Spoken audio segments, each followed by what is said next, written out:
sinasabi po natin ng savings, nako, napakarami po ng excuses ng mga taong sinasabi, nako, wala akong pera, ang hirap mag-save, kung konti na lang ang sweldo ko, paano ko pa pagkakasyahin?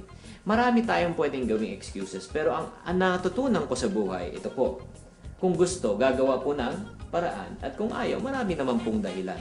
So, ang kailangan po natin instead of saying why we cannot save, why don't we say why not? Marami po tayong pamamaraan kung paano tayo pwede mag-save. As a matter of fact, yung mga ginagastos po natin sa buhay, ang hindi po natin nakikita yung mga maliliit na gastos. Ang parati lang nakikita natin yung mga malalaking pinagagastosan natin.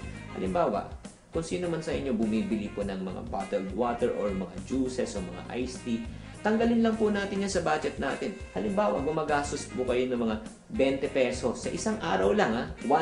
Once a day lang kayo umiinom ng mga bottled juices, that's 20 pesos times 30 days. That's 600 pesos already a month. Multiply lang 12 months, that's 7,200 pesos per year. Paano pa kung kayo po ay naninigarilyo? Paano pa kung pamerienda-merienda? Kung kayo lang po, or umiinom kayo ng mga kape na medyo may mamahalin ng konti. Halimbawa, pag pumasok po tayo doon at bumili tayo ng kape, that's more or less 80 pesos. Ginagawa po natin ng 4 na beses sa linggo, that's 320 pesos. Times 4 weeks, that's already around 1,500 a month. Times 12 months, that's again, more or less around 15,000 pesos per year. Again, masasave po natin. There are a lot of ways to save.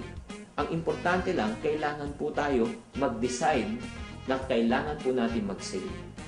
Huwag po tayo mag-save kung marami na po tayong pera, mag-umpisa tayong mag-save habang tayo ay may kaunting kinikita. Because saving is a matter of habit. So mga kapatid, umpisahan po na natin mag-save, paunti-konti. At makikita nyo in 1 month, in 1 year, ang dami nyo na pala po na ipon. Start saving now. Maraming salamat po.